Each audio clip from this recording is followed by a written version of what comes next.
Good evening, ladies and gentlemen. My name is Taylor Thomas, and I'm the host for tonight's program. We have a very special guest joining us. His name is Ralph Rolle, and he's a drummer, a producer, and a little sweet treat as well. So welcome to the program, Ralph. How are you? Hi, Taylor. I'm fine. How are you? I am doing really good. And I said a sweet treat, and people are thinking, what do you mean sweet treat? In addition to him being a legendary drummer, well-known drummer and producer, he's also behind the Soul Snacks Cookie Company. We're going to talk about that. But first, let's get into the fact that you are a drummer.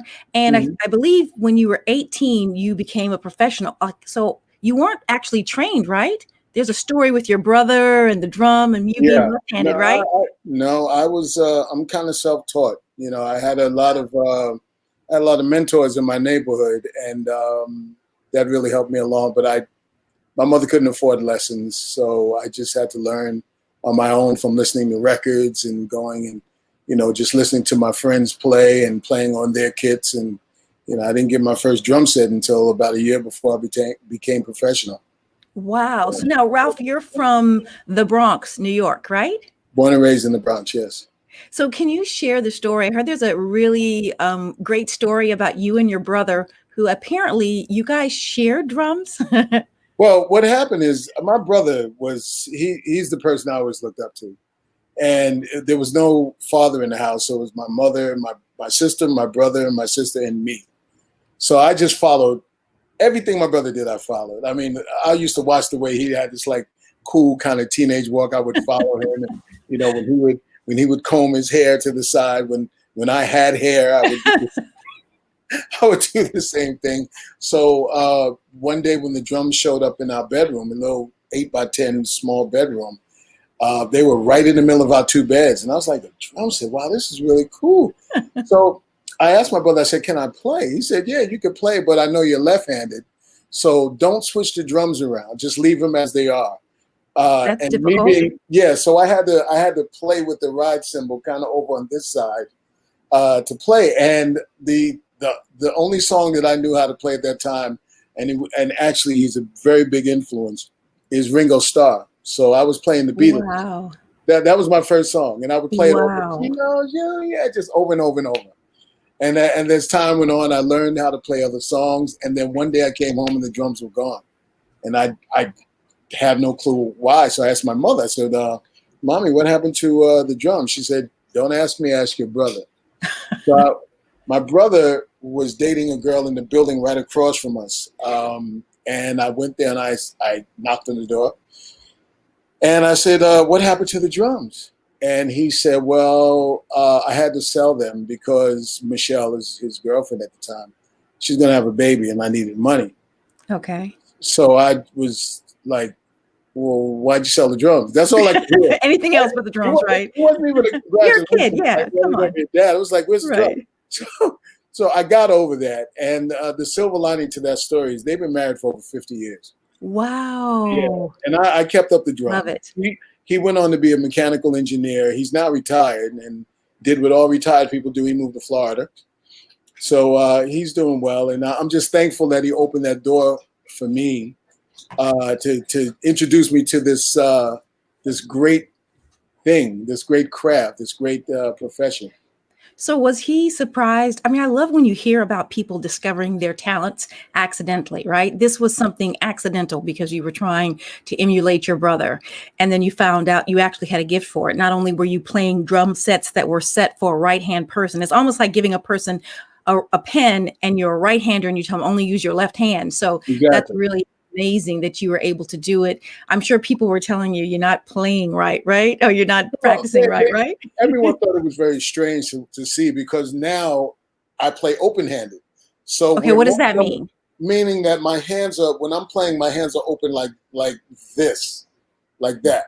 Okay. So most drummers are playing cross-handed like that. Right. Because on the right-hand set, you lead with your right, which is on the hi-hat.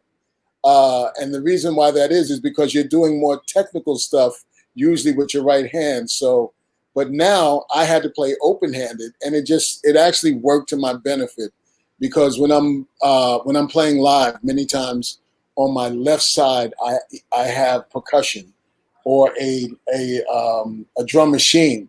So, and I'm playing all of the groove here, but I'm doing all this percussion over here on the other hand, which is, it worked out to be really good. Now, you said, Ralph, that you became professional at the age of 18. So Yeah. what exactly transitioned you that? I mean, I know it's when you get paid, but were you working for someone in particular, a label or a friend, a No, restaurant? what happened is after the drums are gone and I was playing on everybody else's set, I talked my mother into allowing me, because my mother was strict, allowing me to get a drum set. So what I would do, I would volunteer wherever music was. So I used to volunteer in the music store because that's where the drums were. Sure. So I said, Mommy, I would like to get a drum set. She said, well, I really can't afford it. So working in the music store, there was a drum set in the window. Now the musicians out there would know this particular drum set. It was a Ludwig Visa-like drum set, which is actually an acrylic see-through drum set. You remember? And it was sitting there the whole time. And I asked the owner of the store, I said, is this for sale? And he said, well, the person that ordered them never came and picked them up. So I'll sell them to you at cost. And I think at cost was like maybe $200 or something like that. But when you're a kid, $200, you might have said $2 million. Right. What I would do then is I would get up every Saturday and Sunday morning and I would go pack bags at the grocery store and save my money. Because my mother and I made a deal. She said, if you can get the drums, I'll buy you the cymbals. So she bought the cymbals when I got the drums to the house, and I practiced every day. And on the first floor of my building was a guy named Wade Taylor. His nickname was Puggy. He was playing with a lot of, everybody in the hood got a nickname. Luckily, I didn't have a nickname. But Puggy heard me playing one day, and he said, man, you sounding good up there on them drums. There was an audition for this group called Musique. The drummer had left to go somewhere else. And he said, would you like to come down and audition? And I said, yeah, but you got to ask my mother. so he asked my mother, and she said it was okay. And I went down and auditioned, and I my first professional job was with a group called Musique. The song is called Push, Push in the Bush. It was a disco hit. Really? So wait, so what was your first official paycheck, so to speak? How much? Yeah. What would you say? Maybe like for a whole week of work of about 7 gigs, it's about $300. But that's good, right? I mean, you're 18. For a whole week? Okay. But that's not now. No, listen. Yeah. You understand that I was proud to get that check. I mean, that was the best thing in the world. To actually go out on stage, have the best time of my life, and then somebody hands you a check. That's crazy. Yeah. So there's a couple things I think of. So at what point did you think about, like, wow, you got accepted, you auditioned, you got the job? Like, at what point was it like, this is meant for me to do this? Like, that's a big deal for a professional group to ask you to be a part of it, audition and get it, and then be a part of it. Well, I was, again, following my brother. So I took 4 years of mechanical engineering because I thought I was going to be, I thought I was going to be. Literally. Yes. Wow. I was all set to go to Pratt Institute in Brooklyn, which is an engineering school. And one day I'm sitting in class behind my drafting table and something hit me like a ton of bricks. I said, that's my dog you hear in the background. Something just said, what are you doing? I can't do this for the rest of my life. I got to play. I got to play music. I got to be, So right at that moment, when that thing hits you like it electrifies you is what happened to me. So until I came home and told my mother, and I said, Ma, I don't think I want to go to drafting school. I don't think I want to do that. I said, I want to be a drummer. And my mother paused and she looked at me with that mother look and she said, I think you just lost your mind.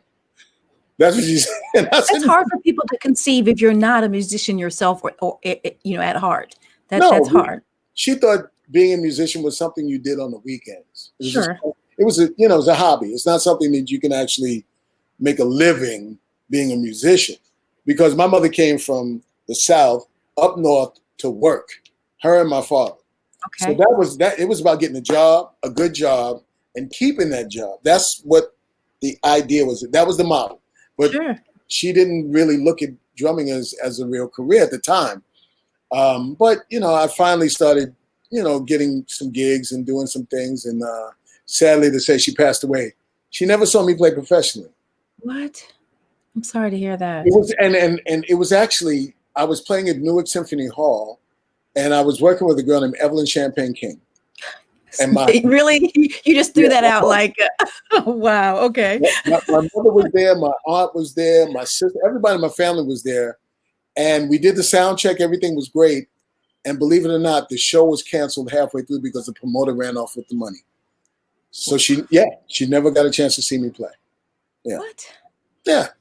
What a story. So this brings to mind a couple of questions that I want to ask you. It's a two-part one. So for parents that are out there, right? And they have that child who believes this is what they were meant to be. What do you say? Because sometimes you have people that just don't know when to stop when it's not working. Any advice for those who aspire to follow your footsteps, whether it's a drummer or anything as it pertains to music? For anyone out there that's looking to be in the arts, in anything, whether you're a singer, whether you're a painter, whatever, if that's your passion, I'm telling you to follow your passion. Believe that. Follow your passion. It will make you hungry to be successful. But what I talk about in my master classes is having the tools of the trade. You have to be able to go out and know exactly what's important when it's time to be on a gig. That's having the right type of, from the beginning, having the right type of sticks, having pencils, having something to record your rehearsals, having writing paper, know how to read music, know how to be on time. There's an essential part of every job that every person has is the tools. So when I'm teaching, that's what I talk about, is the tools of the trade. So I'm not so much as one to have a plan B.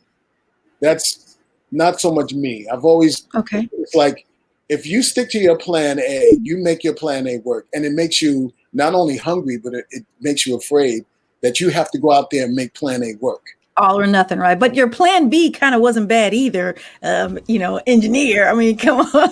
Well, say that. It wasn't even, I was only doing it to impress my brother. That's what I was doing. I was doing it. I'm not going to let you squeeze out of this, because you cannot get accepted into a school if you don't have the talent to keep up, because that is a serious. So that's really great. It was in you as well. So that's pretty neat to be able to say that and to get accepted and be a part of it, and choose not to do it. Just remember, I never allowed it to get to the point of exception. I just told my mother, I'm not going, and I just don't want to go. And she literally was like, well, in this house, the rule is you better have a job. That was the rule. That's like, a drive. You don't have a job, you don't live here. So it was about getting out there and hustling. So now, before we talk about your master class, can we kind of go down the list of the unbelievable people that you've worked with, the stars? You just mentioned one, like Sunday, Evelyn Champagne King. I was like, okay, if you don't know who she is, something's wrong with you. And you said it like, today's Monday, tomorrow's Thursday. So tell me some of the people that you've worked with. Okay, so starting from the beginning, I worked with Evelyn Champagne King, Naji, Alex Bugnon, Vincent Henry, who's an amazing saxophone player, Mike Phillips. That's just on the contemporary jazz side. Kurt Whalen. Who else have I worked with from the jazz field? Onaje Allen Gums, which is he's passed away recently. So now going over to the R&B side, I've played with Freddie Jackson, who's a really good friend of mine. Stephanie Mills, which I had a great, wonderful time working with Stephanie. Who else have I worked with on that side? So many. So I know you traveled the world, right? You spent time in Europe as well? A lot of time in Europe. A lot of time in Japan as well. There's a very famous artist in Japan named Toshi Kubota. He's really big over there, and I've worked with him for over 20 years.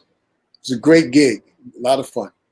And I tell musicians all the time, yen exchanges like euros, which exchanges like, Swiss dollars. It's all exchangeable. You don't have to stay here.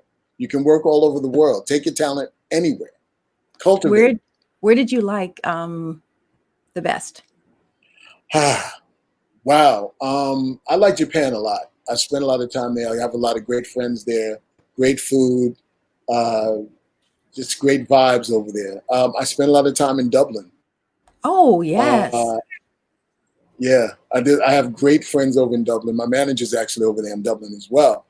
But those just the two standout places that I really enjoy is when I get a chance to go over to Japan or if I go over to Dublin.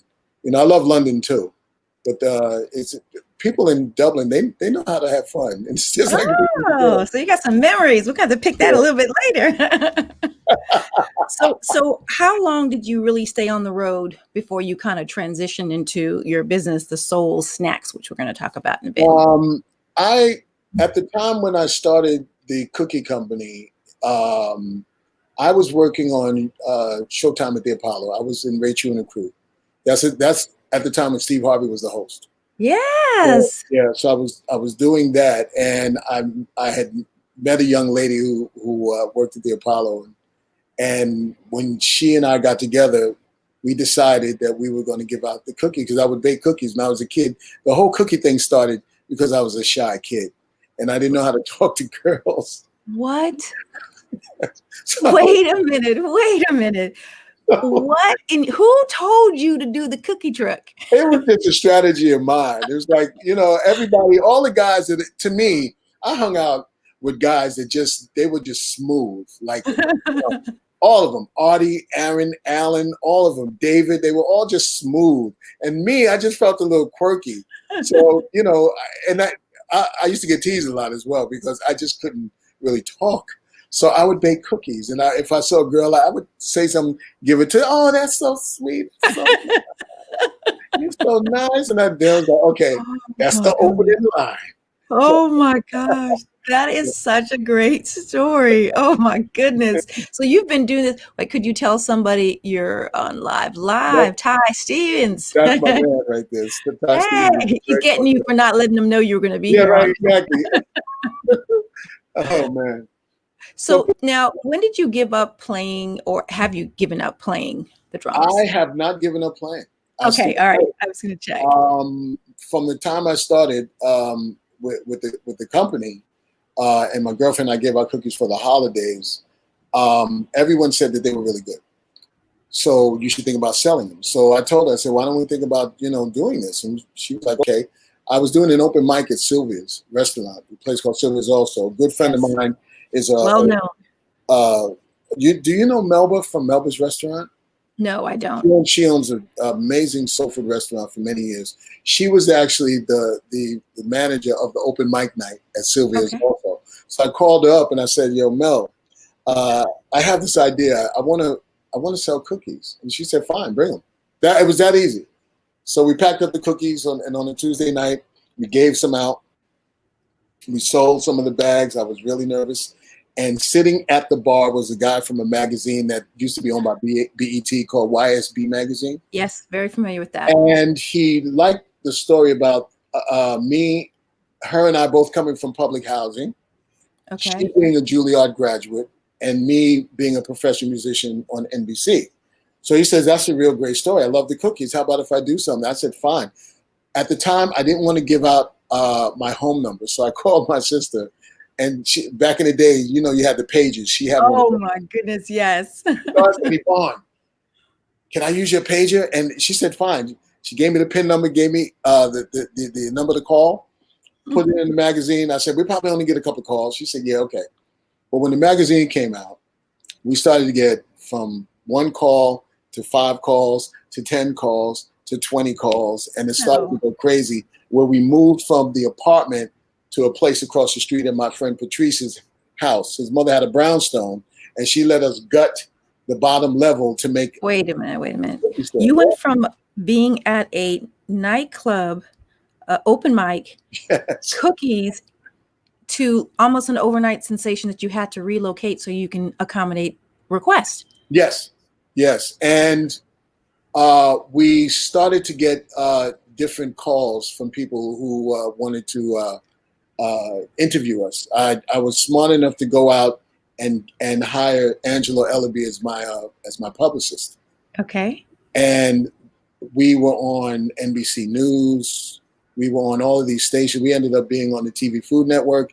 And then I got a phone call one day when we were closing up, and they said, "This is the New York Times." It was a woman.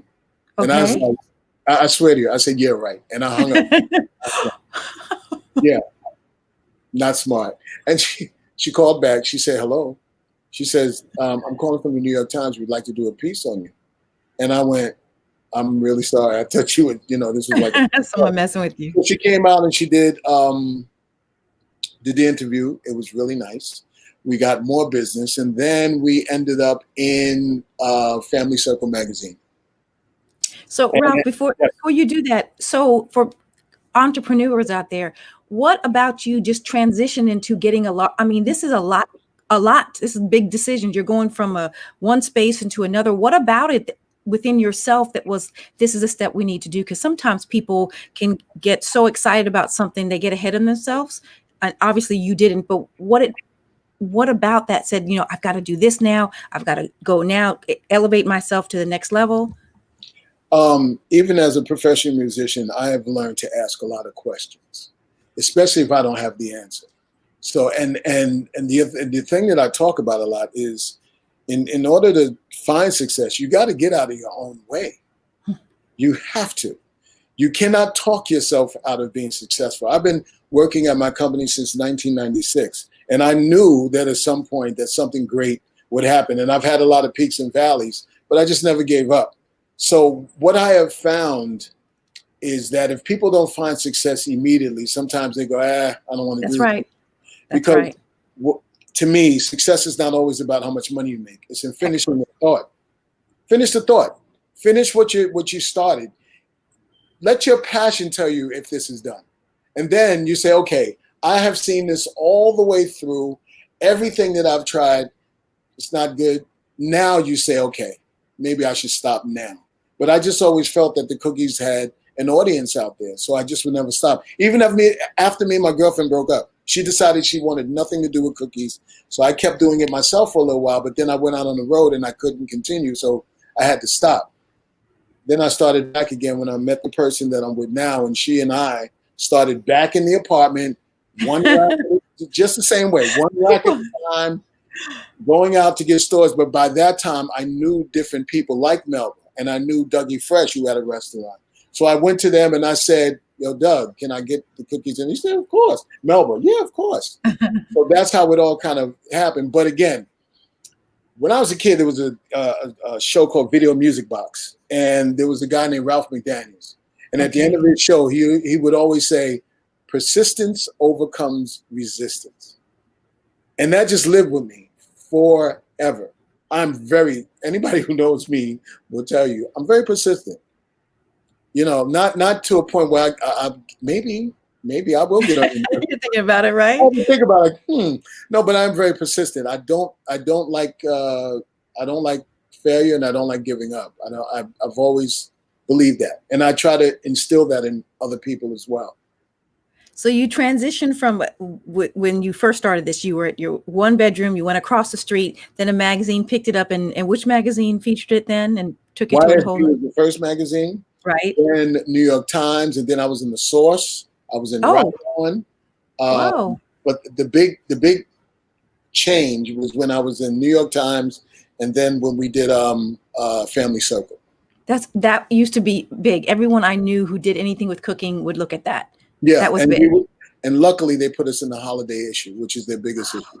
Are you serious? So what was life after that actually hit the shelves? A lot of calls, a lot of mail order. People were constantly calling to get the product.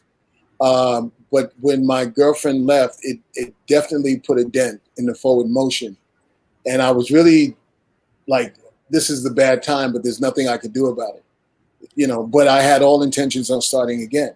So that's where we are now. We have a 1,250 square foot factory in the Bronx. Okay. Yeah. We employ locally, which is a very love hearing that. and now we have a restaurant. So, and Let's talk about that. What's it called? The restaurant is called the Soul Snacks Cafe. All right, right along with the snacks. Yeah. It's actually a branding thing that I'm working on as far as Soul Snacks is concerned. It's never been just about the cookies. Soul Snacks, it will eventually be a brand like Nabisco. That's my goal, is to make a company and bring it to the point that there are Soul Snacks product under that name. And this is such a competitive business. So has anyone told you, you're going up against some big boys? I mean, so your target audience is who? Actually, I have a pretty wide range demographic of people that have purchased the cookies over the years. I used to have a store in Tokyo. Okay. Wow. Yeah, and I've sold a lot of cookies in Europe. I've sold the audience is pretty wide. And I would say the age range is probably from 18 to 65. People who doesn't like cookies, right? So do you, and I say this for entrepreneurs too, so do you let your consumers kind of dictate things? Because sometimes you start a business and you want to go in this direction, but you find out demand is this. Is there anything that you thought that you wanted to go or do, and you found out, people were kind of pulling you this way and it's working for you? You just listened to what your consumers were saying. Well, as far as the product line is concerned, if people would suggest things and I thought it was a good idea, I would give it a try. I would try a cookie. Our biggest selling cookie is a sweet potato cookie. Let me tell you, I am not this cookie. Thank you. I had to speak up because I love anything sweet potato. I'm sorry. I can eat sweet potato on a stick, which there is nothing like that. But this cookie is delicious. Thank you so much. It is delicious. It is. And I'm totally on a diet. So thank you very much for sending me a sample that I shouldn't have had. Well, you don't eat the whole box. That's the whole thing. That's a problem. I think we have some pictures for those who haven't seen your product line. And I think there's 4 or 5 items that I have. I have like the sweet potato cookie. We have the coconut chocolate toffee cookie. That was different. I was nervous about it because I'm a square when it comes to sweets. I'm basic. Then there was the down home double chocolate chip. That was good too. And the big chunks of chocolate, which I really like that. And then you had, I'm missing one with coconut. Where's the one? There was one with coconut in it. That had chunks of coconut. That was really refreshing. Thank you. It started with one cookie. It started with a chocolate chip. Oh, it didn't even start with sweet potato? No, I didn't start with the sweet potato. I started from a grandmother's recipe as the base. That was the beginning. Okay. And then I took that and moved that into other areas. So, that's the cafe here. That's the one in Japan. That's the one in Japan. Wow. Yeah. Mm-hmm. That is awesome. Yeah. Thank you. And I know that they love things that Americans do. So that's kind of great. I mean, that's a big step to do something in another country. What made you say this is where I do it versus any other country? I was approached by it started with a really big store called Seibu, which is like our Saks Fifth Avenue, our Macy's, it's a pretty big store. They actually have their own train line to bring people into their store. And I was asked if I wanted to possibly have a meeting with the CEO. And that came from a radio interview that was done by a friend of mine they call him Soul Searcher, Masaharu Yoshioka. And I was on his show. The CEO happened to be listening to this R&B soul show that he does. And he called the station and said, I want to meet this guy. And that set up a meeting where I sat down with him. And what made the meeting funny is you have to see this. So now he comes in with the coolest suit, and he's got 2 guys behind him. It looks like he reminded me of Chaz Palminteri. I'm not kidding. And he comes in and he sits across from us, and my translator's here and my manager's here, and I'm sitting. And as my manager's talking, my translator's telling me in my ear what's going on. And he says, okay, let's get to it. Takes out the cookies, tries the cookies. He calls in a couple of other people. They try the cookies. And then laughter erupts. Everybody's laughing except me. And I'm sitting there going, okay, what happened? So I lean over to my translator. I said, okay, what just happened? What he said was, the truth is, I'm a fan of his and have been since he's been with Toshi. And I didn't think the cookies were going to be this good. And that's how so he said, well, you're in my store and let's get going. So What? other people, the other people was his vice presidents, and just like that, it was on the move. And I was in his store. And from there is where I got the deal with my own location. Wow. I mean, it just seems like at every turn there were opportunities waiting. You just happened to be prepared at each time something came up for you You have and to the business. you got to put yourself out there. That you have to put yourself out there. You got to go out on just faith and passion. And if you do that, you'd be surprised what can happen.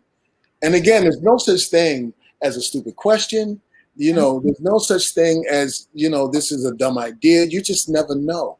You never know. You have to build on it. You got to learn. I learned so much about the industry, the cookie industry, the food industry. I kept reading stuff. One thing that I do all the time while my TV's on, my computer is open always. That's important. I am trying to access information constantly. What are 3 things that you learned in business because you started, stopped, and you started again? What are 3 things that come to mind?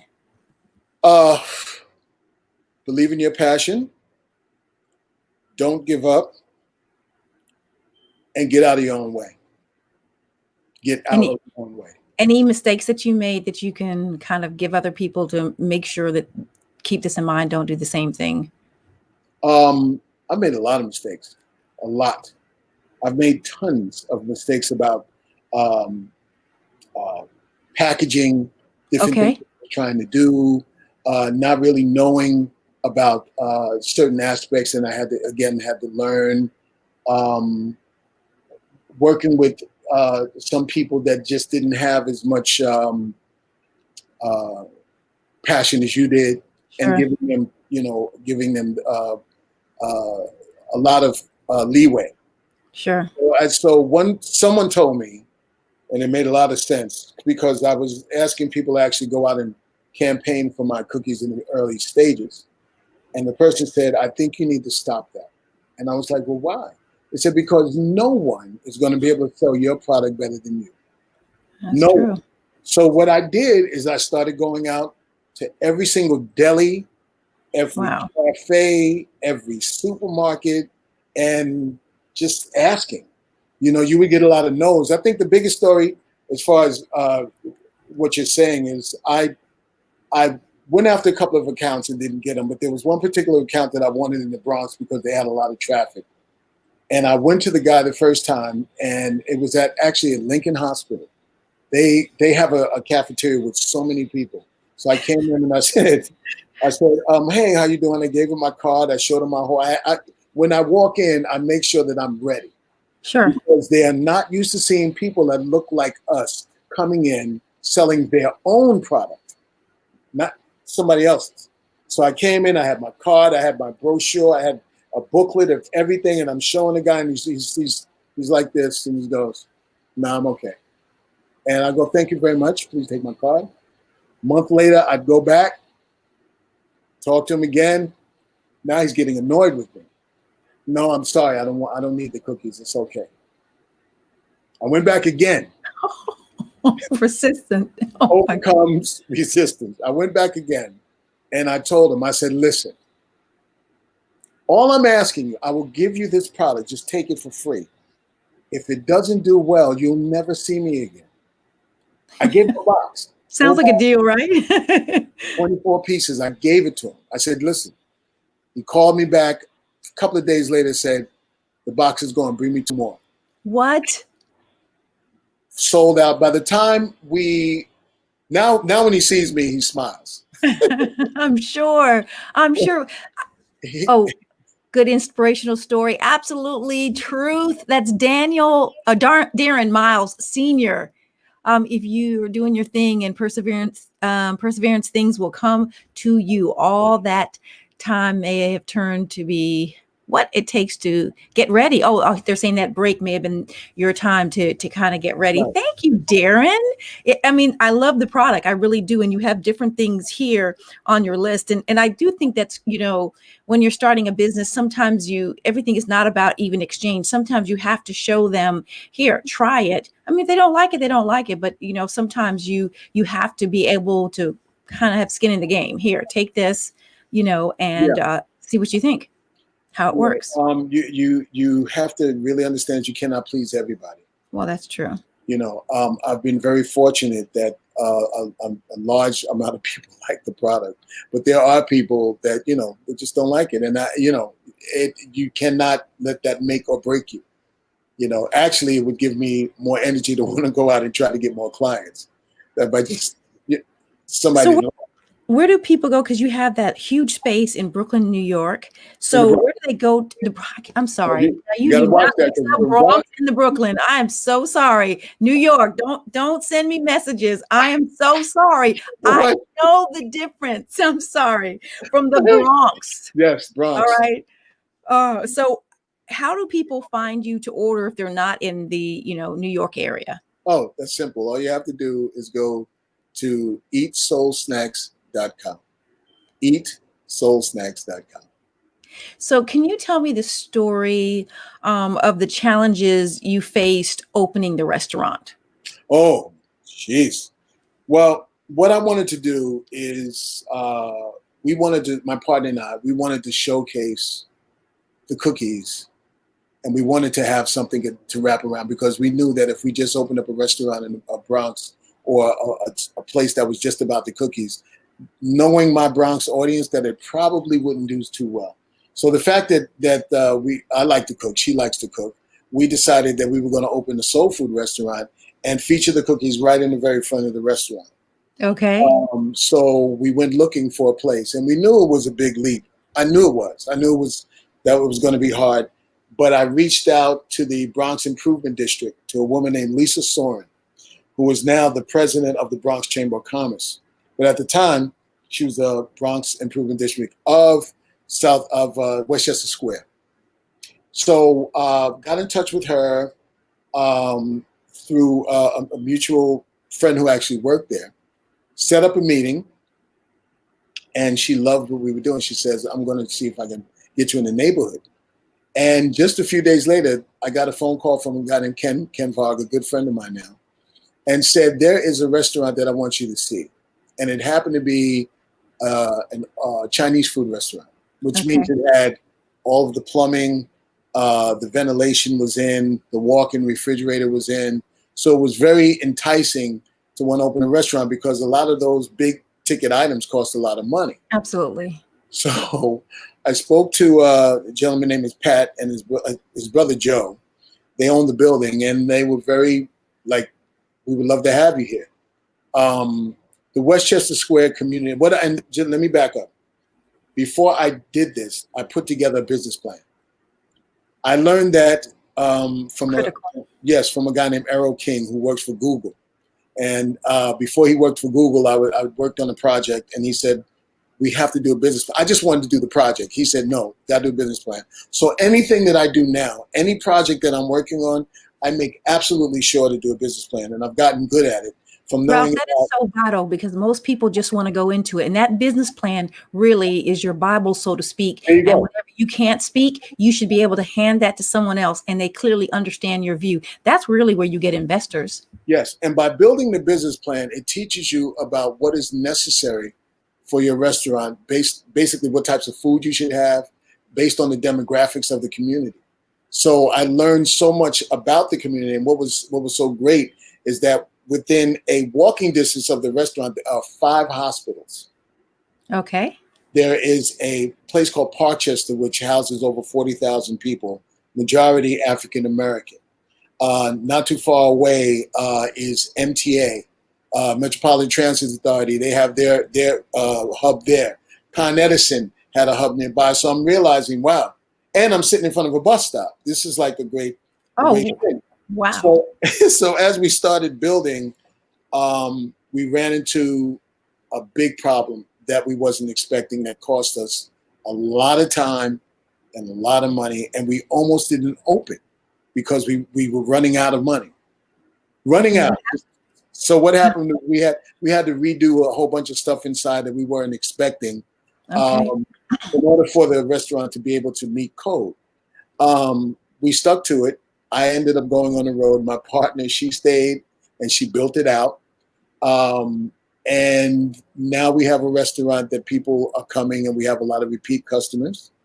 And we're doing at this point, we're probably we're doing about $60,000 a month in business. So listen, we're in the middle of this pandemic, and possibly there's word that we're in a second wave. How has that affected your business? Oh, we closed for 3 months. Oh, gosh, that's got to be tough. And here's why. When we started, everything was going great. The restaurant was packed with people.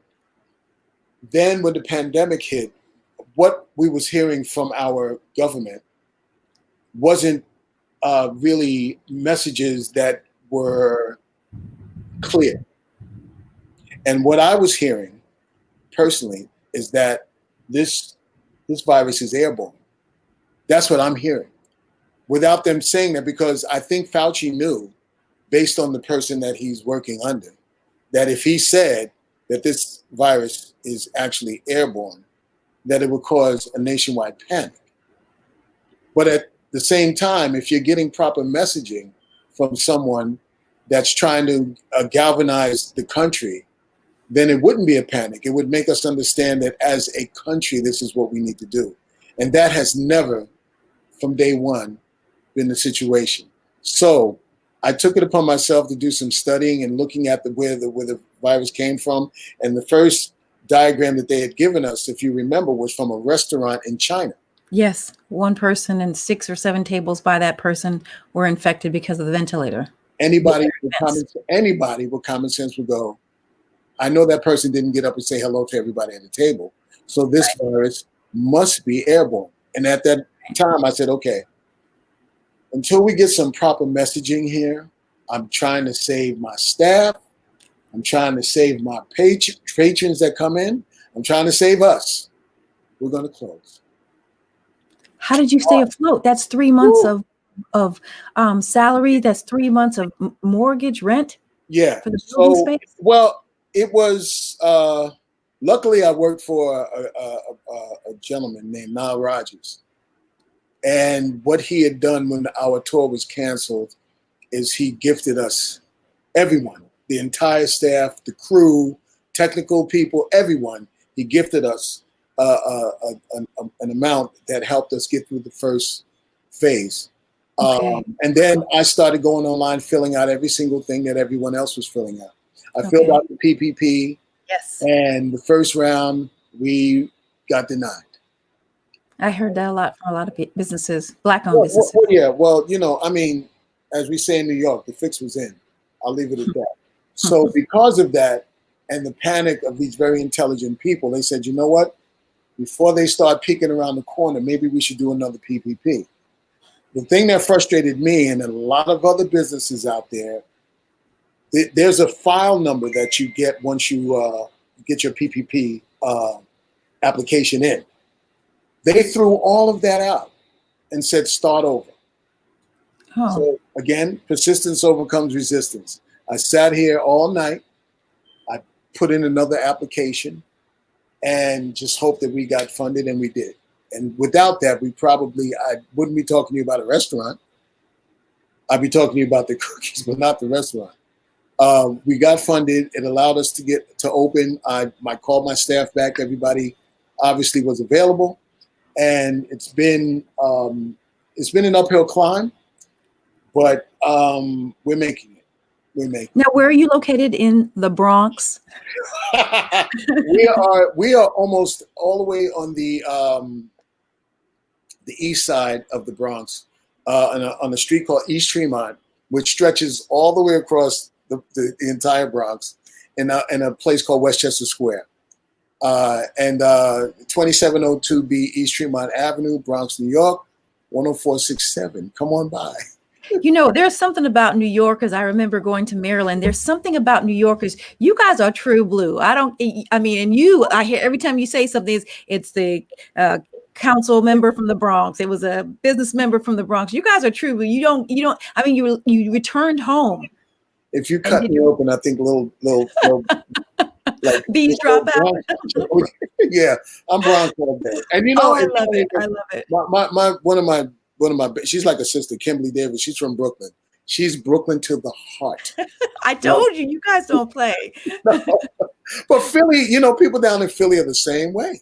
Yeah, Philly people are hardcore. Yeah, a little different, but yeah, you're exactly right. Yeah. I have to ask you, what's on your menu? Because you didn't send me a sample of that. But you know, what do you have on your menu there at the we have some pretty interesting things on our menu. Other than having a full array of cookies, from the sweet potato cookies, down home double chocolate chip, ebony and ivory almond cookie, lemon cookie. We have the coconut chocolate toffee cookie. On the menu, we have Southern oxtails, which is different from Jamaican oxtails. A lot of times people, when they taste oxtails, because so many Jamaican restaurants make it, it's a different flavor. So come on in and get some Southern oxtails, a little sweeter. Okay. We only do fried chicken wings because that's a specialty of mine. Okay. Yeah, and the reason why is because we marinate our wings for 24 hours. And you will absolutely taste the flavor. We have mac and cheese. We have collard greens. We have Cajun cabbage. We have spicy Cajun cabbage. We have Cajun cabbage. I've never heard of that. Yeah, well, come on in and you'll taste it. You'll see it's good stuff. We have a really good cornbread that people really, really love. It's glazed with a little bit of butter when you get it, and it tastes amazing. We have great drinks. We have great shakes. We have ice cream as well, so you can make an ice cream sandwich with the cookies. So do you have a lot of people, since you said 5 hospitals near you in walking distance, do you get a lot of traffic and send out the doctors and family members who might be visiting people or working there coming through as well? We have rushes at certain times of the day. Sure. Like we'll get a big rush at around 1 o'clock, and then we'll get another big rush between 5 and 7. So that's when people either going home, and then you have the lunchtime crowd. But we do good business with Uber Eats, DoorDash, and Grubhub. Oh, that's been, I heard, very, very helpful to so many businesses. We've got a few minutes left. I want to let, I know that several people have been popping in and sending messages. Now's your opportunity before we wrap things up in the next 10, 15 minutes to give your love and shout out to Ralph Rolle. He is the owner and proprietor of the Soul Snacks, which they make cookies, and also the Soul Snacks Cafe there in the Bronx. The Bronx. See, I didn't say it. You know, you get the slip of the tongue. You get nervous over here. Yeah, I can't mess up. You know, I can't. You don't mess the two up. I know that. And I'm learning that. So with your Soul Food Cafe, are there recipes from family members or just over you traveling that you learned spices and techniques? The food part is many years of just experimenting and trying to get things right, watching what my mother did, watching what my sister who passed away. She was an amazing cook. Amazing cook. But the cookies started from learning how to just watch what grandma's doing or watching what my mother's doing, being up under them. My mother, being a single parent, made sure that all of the boys, me and my brother, learned everything the girls did, and all the girls learned all the things. That's so good. So, good. You know, just I knew how to sew. Wise mother. Yeah, she was. She really prepared you for the world, and look at you now. Your brother, is he amazed at what you did with an idea and concept? I mean, you literally. He in his office before he retired, he had a brother wall, I guess, because he had photos of all of the things that I'd done over the years. Wow, he was so proud of you. My family is big supporters. I have to say they're big. My sister who passed away, she was the biggest. She would come out to my gigs in the beginning when I started playing, when it was like only 2 people in the audience, and she'd be yelling like she's a Madison Square Garden. I love that. Like, Yvonne, Yvette, calm down. Like the child recitals. She would threaten my girlfriends too. They better show up. No, she would threaten them like, listen, don't try to get in his way because it's all about the drums, okay? Because I'll kill you. Wow. Yeah. Family's key, and having resources, and you seem to have some amazing connections and some truly loyal people to you. I think it's great to see that you decided to come back and bring this product to the market. And there's this, nationwide push for businesses, African American business owners to, because of being shut in and some of them not having the normal tools and things they used to do. Now they're just thinking, you know what, I've always wanted to do this. I'm just going to do it. I'm Yeah. going to do it. You have to, No excuses. but just remember, when people say that you became this overnight success or whatever, you got to remember there's a lot of people that were behind you. I don't know if there's anyone that did it by themselves. I can't even fathom how someone could even say that. To this point, I've had support from so many people for so long just because they believed in what I was believing in. Even now, there's a new company that I just want to thank. It's a company called 25 Madison. That's the name of the company. They've jumped in the last couple of weeks, and they're actually talking about partnering with me to bring the Soul Snacks brand to a national audience, which is very exciting. And I was going through some hosting issues with my website. They said they were going to fix it. They fixed it immediately. 25 Madison is an amazing company. I am so looking forward to cultivating that relationship. And I think it's going to be great. I think what my goal is to be the Chipotle of soul food. I want to be all over. I like that. That's a big challenge, but I like that. I mean, everyone that we have two families next door. We only go either the grocery store or gas station and next door, and everyone loved. I mean, everyone had their favorite cookie that they liked. So I think it's always great when you have a response that's like that. And again, would you give out where people, if they're not in the Bronx, where they can get their own package of cookies? If you go to www.eatsoulsnacks.com, you can order today.